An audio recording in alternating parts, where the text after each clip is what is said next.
Hello friends, welcome back to our homestead.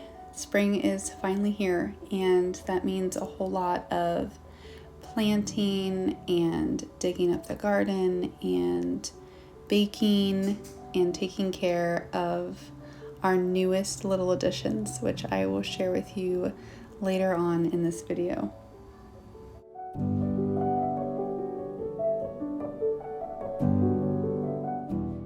As a busy mom of 6, I feel like I'm always in the kitchen preparing food. My heart's desire is to make as much as I can from scratch, but I also give myself grace in this. It's a journey and it's not perfection. And I heard one time from someone to take on one task at a time.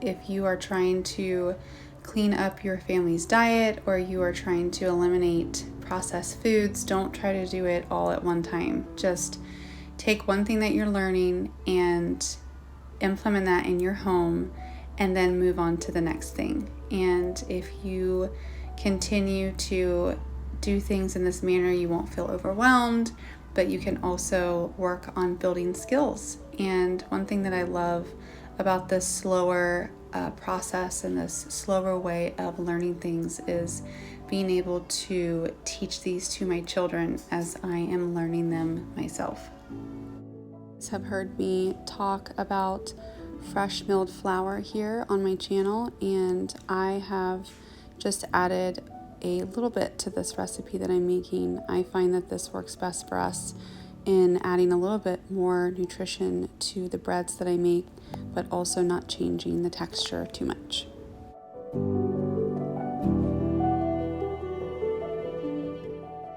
One reason that I began making bread is because of COVID. Everybody started making their own bread, but I really wanted to stop buying the bread from the store because of all of the preservatives that are in it. Your bread should have 3 things in it: flour, water, and some sort of yeast, some sort of sourdough starter, some sort of other yeast that you want to bake with. But that's what should be in our bread. We shouldn't have all of these additives in our bread. We shouldn't be using this processed flour and then adding back in these vitamins. And that's what I love so much about using fresh milled flour alongside of your just regular flour that you buy at the store, is that you can add in these wonderful vitamins and nutrients and enzymes and healthy fatty acids to your bread for your family. So here I am just working my Artisan loaf, and I do a series of stretch and folds throughout the day, but I will usually have a baking day for my bread. So this bread, this Artisan loaf, will not actually be made until tomorrow. And so I was just continuing to work in my kitchen. I needed to make some more kombucha, and I was going to feed my mother SCOBY here with some new black tea. And then my plan was to make some peach kombucha. So the last kombucha that I made was very over fermented and tasted pretty much like apple cider vinegar. My kids were not thrilled. So I am still trying to get down this art of making kombucha, and it is very fun. And if you guys have not tried to brew your own kombucha at home, I encourage you to try.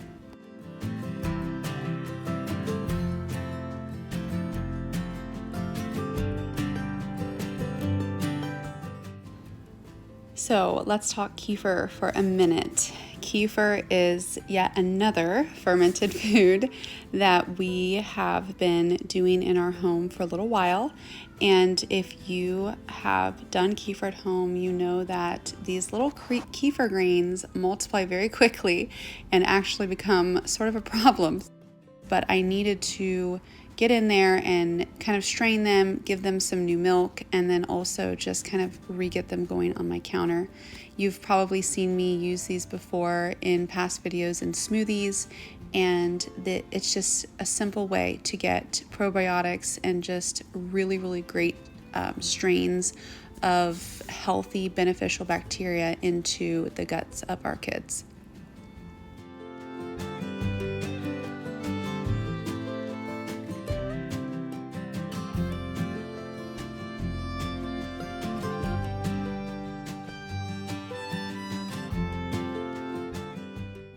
This is such an exciting time for gardeners, and I love gardening. I was so excited to get so many different varieties this year, and really just picked things that I knew my family would eat. If you have not seen my video I posted a few weeks ago, I go through my whole process and how I plan and pick out varieties for my garden. We are so excited to plant all of these flowers, and my kids are really looking forward to plots that we are making in our garden right now. So each of my children are going to have a little plot that they can plant anything that they want, and they're going to have to take care of it and harvest it. So we'll see how that goes. We do a no-dig gardening method. So this is cardboard right here on top of the grass. And then I've covered it with leaves because we have those in abundance. We live right by a woods and we have some really large trees. So this is our blueberry patch that was pretty much a nightmare last year to trim. And this is my lavender plants that I started from seed. And so we're just kind of rearranging some things here and trying to finish out covering the grass with leaves. This is our plum tree, and this is a peach tree, and right here is all grass along the perimeter.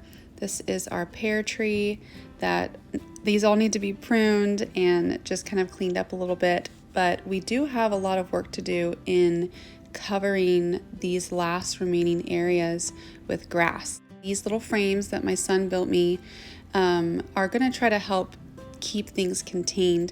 I do love planting in the ground still, so over here in this open area we're going to do some dahlias and some flowers and some tomato plants, but these little plots should really help things be contained a little bit more. And one last little look at the garden. These are all little shoots from 2 strawberry plants last year, so there are 42 of them. And I just want to encourage you that if you want to have a strawberry patch, just have patience. They will create more plants for you year after year.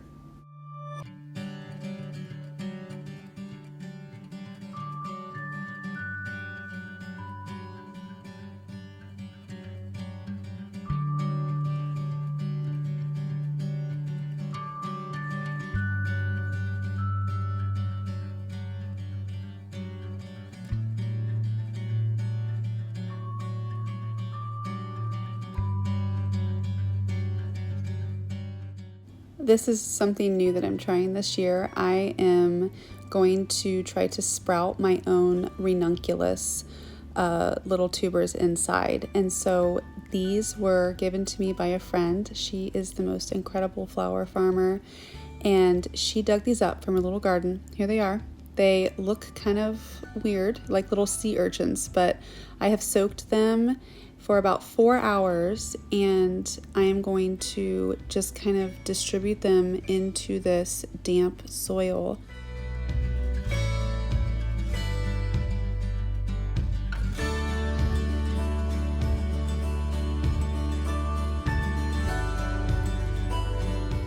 So you just take these little guys and you put them into some damp soil, and then you put them into a cool dark place, and they actually sprout. It's the coolest thing ever.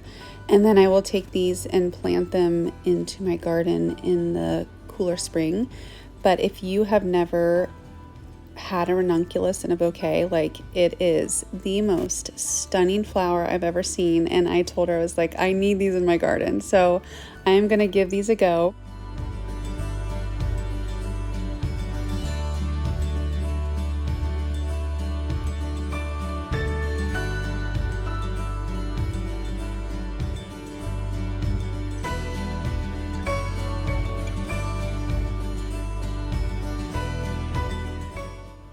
So here is our surprise, our newest addition to the homestead. We got baby chicks. We have some amazing hens and we love them.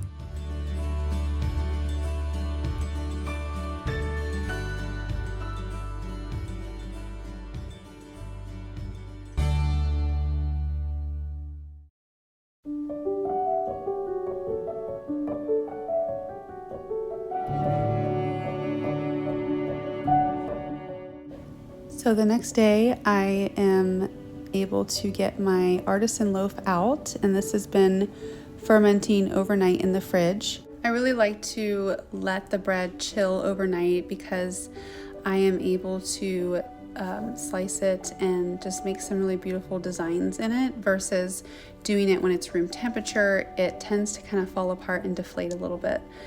And the whole point of sourdough is to let it ferment. So giving it that time to ferment overnight is what allows it to be beneficial for us.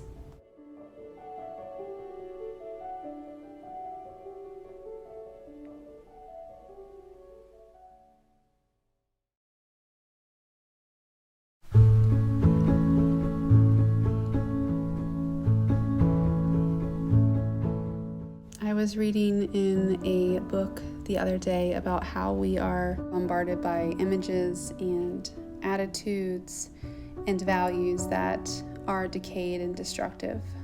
But I was also thinking that our homes do not have to be that way, and the presence of a godly mother can make a precious place for her family. So whatever goes on in the world, mother can be the master's business at home. And it should be a peaceful place where love and mercy abound, even though I definitely don't feel like there is a lot of peace when it comes to the noise level in our home, which is why a lot of these videos have voiceovers over them, because it's just very loud in our home. And that's fine. We have 6 kids and we have younger children. At this moment, they were all outside. But there are going to be trials and annoyances within the family, but these soon pass. And if we are patient and long-suffering and we teach this to our children, we will forgive quickly. And that's just such an important aspect of creating the home. I really, at times, am tempted to forget the eternal goals that I have before me.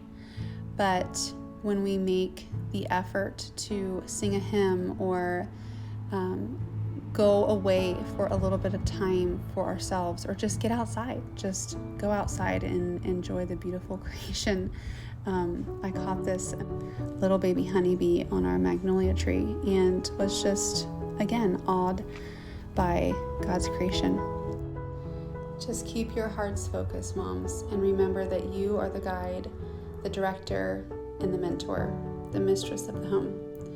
We are the ones that gather the children around for many things, and sometimes they may respond eagerly, others may sigh with annoyance.